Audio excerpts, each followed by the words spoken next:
Hello everybody, this is Napa Fan here, and we are here at the Boston International Speedway, fresh off the Turkey Hill Series, which ran before qualifying this time. We have a bit of an odd schedule today because the IndyCar Series heading over to Kansas. Gonna have that race at 6:30 p.m. Eastern Time, not 7 like I said, because silly me didn't check the NASCAR schedule to see that there was a truck race going on at 7. So, moved up the IndyCar race to 6:30 to get that done before the trucks begin their real-life race here in less than an hour. But here, 6 p.m. Eastern Time, we got qualifying here at the Boston International Speedway for the Chick-fil-A Cup Series. Race number 24 of the season, the 4th race of the chase, and had a wild one at Hillside the other night, just down the road here in Massachusetts, and Shane Lake got the race victory in that one. And to another mile-long racetrack, but this mile-long racetrack race is completely different from what we saw on Tuesday evening. So it should be an interesting one for the New Balance 400. Same drivers in the uncharted rides for qualifying here in this session as well.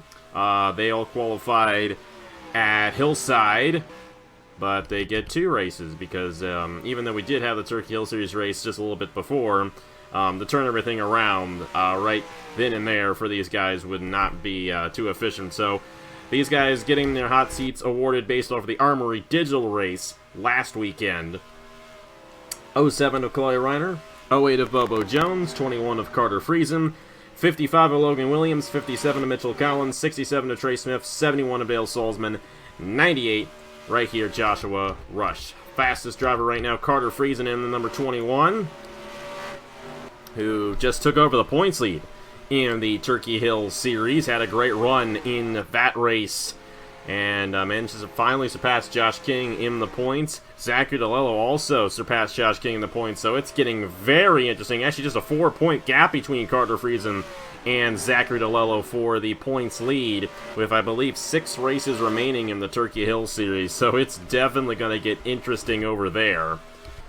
And of course, we have a very interesting point situation here in the Chick-fil-A Cup Series. Coming into this race is only a 2-point lead for defending champion Nathan Baird. 2,108 points for him, and 2 ahead of Hergel Arvin Alonso, but still a lot of guys right on there that could defeat Baird. We'll have to see what Baird can do here in the New Balance 400 at Boston. It's going to come down to how good of a run you can give in these next few races, because next week we have the Rockingham Motor Speedway. That's a crazy place, and then it's the NOFSRL 500, a crown jewel event. We got 3 really big events in the chase. NOFSRL 500, Valvoline 400 at Daytona, which is the penultimate race of the season, and then the finale, Meliello Southern 500 at Darlington. But Michigan 2 weeks from now, going to be one of only 2 500-mile races in the chase. So definitely going to be interesting to see how that one plays out. And let me tell you, I got to give a lot of creds to Matt Suck for giving me a really good version of Michigan. He tweaked the I-9 out to perfection, and we're going to have ourselves a wild but fun race 2 weeks from now in Michigan for the crown jewel event of the NOFSRL 500. 50 laps there in Michigan 2 weeks from now. We're definitely looking forward to that race. And looking forward to next weekend as well. We're going to have a 10 a.m. race with the International 401 presented by MRO. That'll be a good one there. And I think finally we can say safely, and I guess it's unfortunate too, that this will, in fact, be the last year we head to the Rockingham Motor Speedway. And last season was going to be the last year.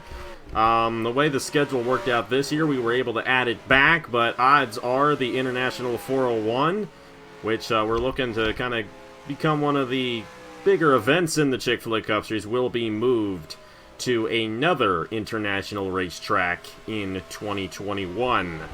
As the Rockingham Motor Speedway, unfortunately, has closed down in real life. How about this? Bobo Jones.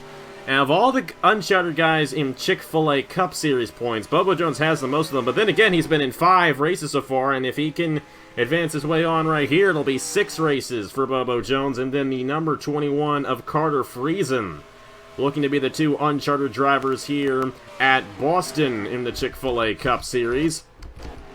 A really good run right there for the 08 of Bobo Jones once again.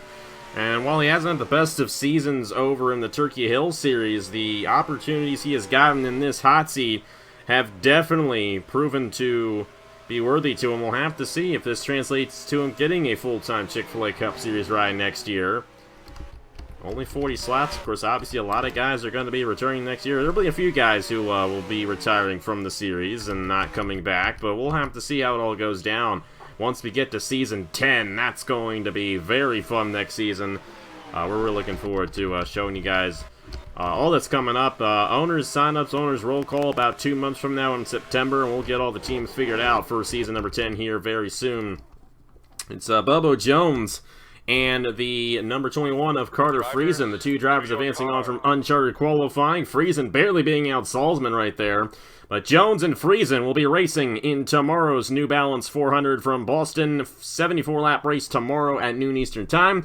They're going to join the other 40 full-time drivers here to set the starting lineup for the 24th race of the season. And here we go. Ready to set the starting lineup here at Boston. Gonna end the fictional swing on Saturday, tomorrow I should say, at noon Eastern Time. 74 laps around this 1.09 miles speedway in Cambridge, Massachusetts. Should be a good one. Had a great race in the Turkey Hill Series, and with what we saw in that one, definitely intrigued to see how it'll play out, especially if this race goes caution-free, which is very likely. And if that's the case, the pit strategy is going to come into play. Tire wear comes into effect quite a bit. And if you're one of the first guys to come out, you're going to get an advantage on the rest of the field. It's just all there is to it. So we'll have to see who gets the advantage in tomorrow's race when it comes to pit strategy. I think that's going to be the big key in tomorrow's race. Andrew Miller, first driver out there, number 24. And here's Arvin Alonso, second in points, only 2 points off. He didn't have a bad run at all at Hillside. Actually rebounded very nicely after he got some damage from the number 48 of Nicholas Samadillo. But he did lose the points lead to Nathan Baird. It could have been much worse, though. Nathan Baird almost won that race on Tuesday night. But then we all know what happened. Had to check up for the wreck that happened in front of them when they were racing back to the line. Bartow got around him, and then out of nowhere, Shane Lake got around him. But even though Shane Lake won that race, he still is 43 points behind the points leader. The first two races for Shane Lake in the chase were dismal. But Nathan Baird, 2,108 points towards the championship. Here's Arvin Alonso, 2 points behind with 7 races left to go in the season. Samad Ozkin, regular season champion. You cannot count this guy out. He is 14 points behind. And Alexander Rowe as well. He had a great night at Hillside after starting deep in the field. 18 points behind. Silas Orta's been hanging in there very well. Number 3 machine. Oh, in the wall, Mitchell Henderson. And he's going to come back down the pit lane. Did not work out too well for him right there. They're definitely carrying a lot of speed into these corners. That outside lane, as you can tell, has no grip. I mean, we saw that in the Turkey Hill Series race. I don't think we saw anyone hit the wall in the Turkey Hill Series race earlier.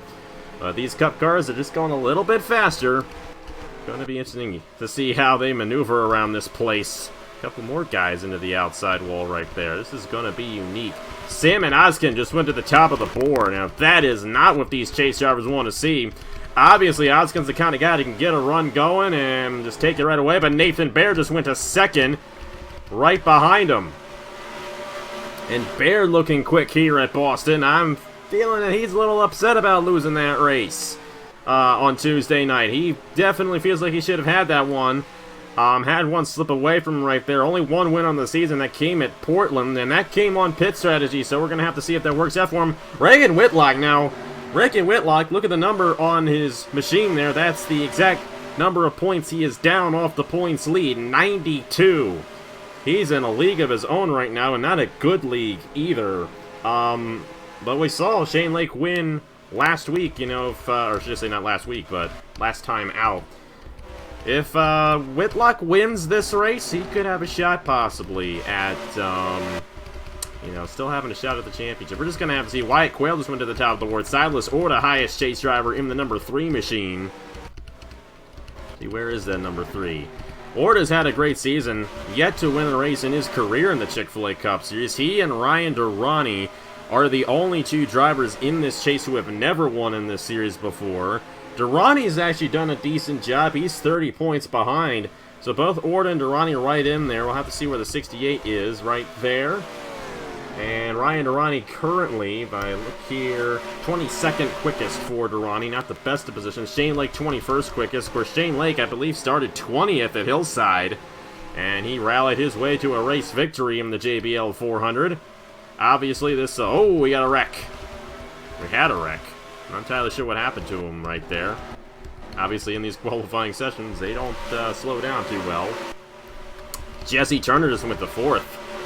And Turner is 34 points behind. I mean, even Shane Lake, I think the only guy who really doesn't have a shot in... oh, and another one! What a disaster this session has been for Mitchell Henderson. Silas Orta's going to bump into him, but Orta still has that second... oh, boy. I promise you guys, it's not going to be like this in the race. And like I mentioned, in these practice sessions, they don't slow down. There aren't any cautions. It's just the way it is sometimes. It does affect when they can get back out there and get a faster time in. But Mitchell Henderson with multiple problems so far in this qualifying session. It's still Wyatt Quayle holding on to the fastest time in the number 39 machine. Then you have 4 chase drivers all in a row. Silas Orta, Reagan Whitlock, Jesse Turner, and Nathan Baird.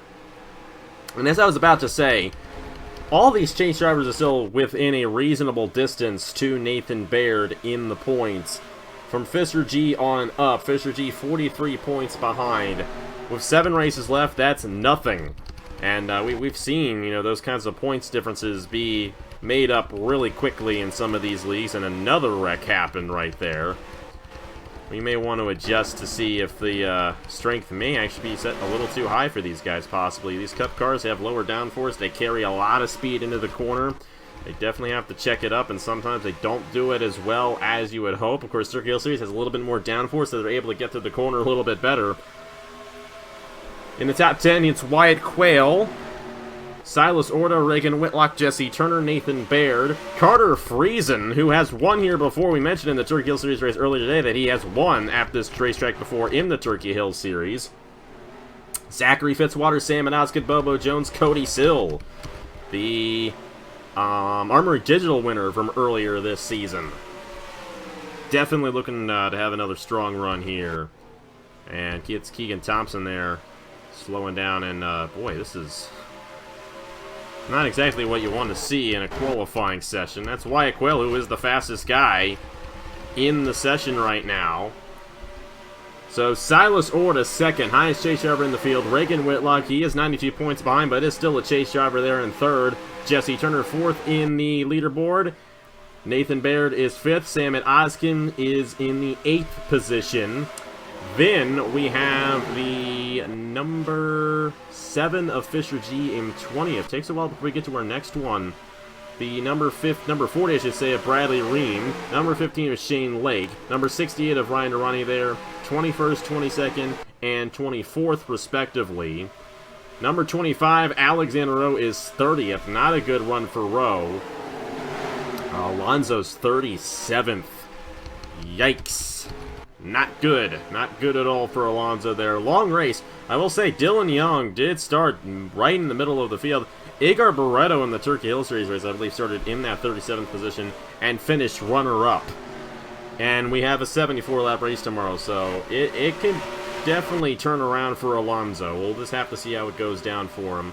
Mark Davidson, 35th. Obviously, Davidson got the short end of the stick at Hillside. He was running inside the top 5 and then got spun around to avoid an accident, was classified being involved in the accident, and was set to the rear of the field for the restart, and he could not make up from that. Ended up getting spun around by Nathan Faden at the end, which was the wreck that Nathan Baird had to avoid, which lost him the race, which gave Shane Lake the win. So it's all over the place in that one. Still getting over that one. That was something else on Tuesday night. And the great thing is, when I'm recording this qualifying session, it's less than an hour before that race premieres. I'm looking forward to seeing your guys' reactions to that one. Oh boy, that was good. I believe those are where all the chase drivers are currently running. And not much change. Tire wear here very significant, as we saw at the Turkey Hill Series race earlier today. Silas Orta, Reagan Whitlock, Jesse Turner, Nathan Baird there from 2nd to 5th. Salmon Oskin in 8th. And then we got none of the chase drivers from 11th to 20th, which is definitely interesting. A lot of chase drivers going to be starting kind of midway through the field. Bradley Ream, 23rd. Fisher G, 24th. Shane Lake, 25th. Reiner Ronnie, 27th. Alex Inero, 21st. Mark Davidson, 36th. Herja Larvin Alonso, last chase driver in the field, 38th right now.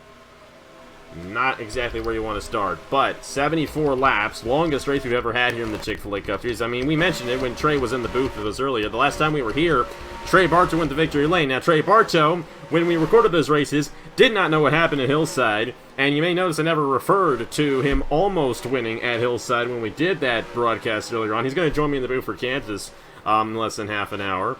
But Bartow almost won at Hillside. I'm sure he's got a bit of a chip on his shoulder from that one. 19th, not a bad starting position. We saw what Dylan Young can do with a midfield starting position early today in the Turkey Hill Series. So, looking forward to it. A lot of torn sheet metal in this session. We're going to definitely work on the aggression, figure all that out.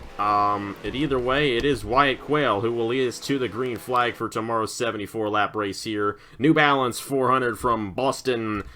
And definitely going to be a unique race. It's going to come down to pit strategy more than likely. We're going to turn it down a little bit, I think, in the strength probably to 106, and we're going to have ourselves a great race tomorrow at noon Eastern Time. Wyatt Quayle, Silas Orta, Reagan Whitlock, Jesse Turner, Nathan Baird, the top 5, and 4 chase drivers inside the top 5. Most notably, our points leader, Nathan Baird. It's a long race. We're going to have to see where Baird and Alonso come together. If they come together in the race, Alonso there going to be starting in the 38th position. We're going to have to see what he can do with that. Mark Davidson, 36 deep for him. Same for Alex in a row in 31st. Bradley Ream, Fisher G, Shane Lake all deep in the field as well. Same with Ryan Durrani. It's a big gap between Salmon Oskin in the 83, who was 8th, all the way down to the next chase driver, which is Bradley Ream in 23rd. We got a lot of non-chasers right there, smacked in between those guys. So we have those 5 chase drivers starting up front, and then the other 7 are deep in the field. So it'll be interesting to see how it all plays out in tomorrow's 74-lap race. Still 7 races left to go in the chase. Strict points championship from here on to Darlington on Labor Day weekend, but definitely going to be interesting to see how it all goes down. Wyatt Quayle leads to the green flag for tomorrow's New Balance 400. Thank you guys so much for watching. Congratulations to Wyatt Quayle for winning the pole here at Boston, and we will see you guys tomorrow at noon Eastern Time for the 4th race of the chase at 6:30 over on AppFM. Not too long from now. I mean, by the time you probably getting to this, it's probably already been premiered, but 6:30 p.m. over on AppFM. It's the Kansas 100K in the Haas IndyCar Series. Thank you guys so much for watching. Congratulations to Wyatt Quayle, and I will see you guys later.